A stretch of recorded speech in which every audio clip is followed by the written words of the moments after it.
Turning now to your community focus. With no Republicans or independents on the ballot in November, Brett Smiley effectively became the next mayor of Providence on Tuesday when he won the Democratic primary.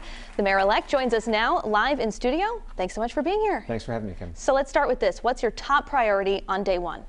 So I get to start before day one. As you point out, I don't have a general election, so I get to work now on transition and have 3 months of hard work ahead so that I can be ready on day one. I think staffing and personnel and talent is really the most important thing in the near term, to find the best and brightest, most experienced and capable people who want to serve in a new administration, because it's not just the mayor, it's who his team is. And so that's my priority today, and that's what I'm focused on as we start this transition. When do you expect to name the members of your transition team or your administration? Soon. I'm still catching my breath from the election. I'm going to go away for a couple days. When I get back next week, we'll start to make some announcements regarding the transition.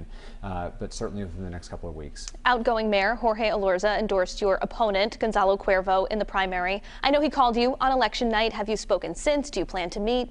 Yeah, so he did call me election night, and then we met Wednesday, the day after the election.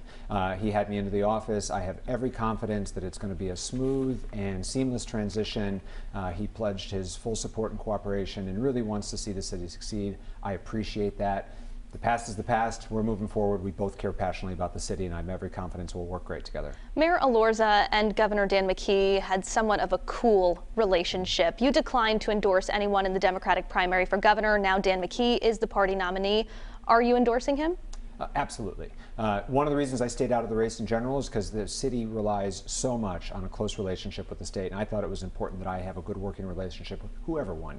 And so I decided to stay out of that race, but now I'm a Democrat. I'm proud to be a Democrat. Governor McKee is our nominee. I will be campaigning for him and enthusiastically supporting him in November. I want to ask you a couple of policy questions.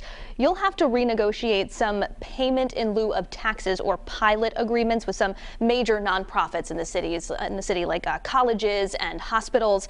How do you plan to tackle those negotiations? Yeah, that's going to be one of the most important things we do next year. 40% of Providence is tax exempt, and so these institutions have a major fiscal impact on us as a city, but are also important employers. And so I look forward to working through. My plan is to do it through negotiation. I think these institutions care about the future of the city, and so we're going to negotiate a fair deal. You pointed it out. It's really important to me that the hospitals are a part of that agreement, because they haven't always been. And so I look forward to having those negotiations early in the new year. No secret that Providence is facing some major pension problems. You've said in your campaign that you want to try and move the city plan to the state plan. Any timeline on that? No, we can't do it unilaterally, and so this will be a conversation that I start with state leaders, but also with our union leaders. I wouldn't do it without their blessing as well.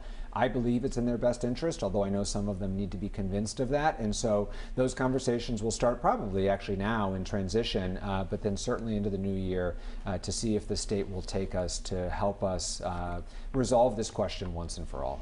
You've said that you want to continue with the state takeover of Providence public schools. You mentioned to Ian Donis that you spoke with the governor about getting the ball rolling on that and having a seat at the table. Where do things stand? Are you up to speed on that? How do you plan to move forward with the troubled Providence schools? Yeah, so I spoke to the governor yesterday.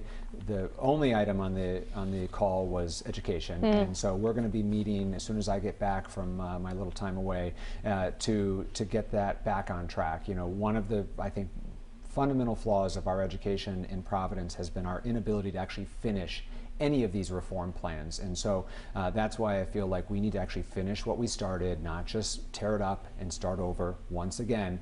And so I look forward to working with the governor, with the commissioner, with our superintendent, our teachers union, so that we can actually finish what we started for once. Providence Mayor-elect Brett Smiley, thanks so much for being here. Thanks for having me, Kim.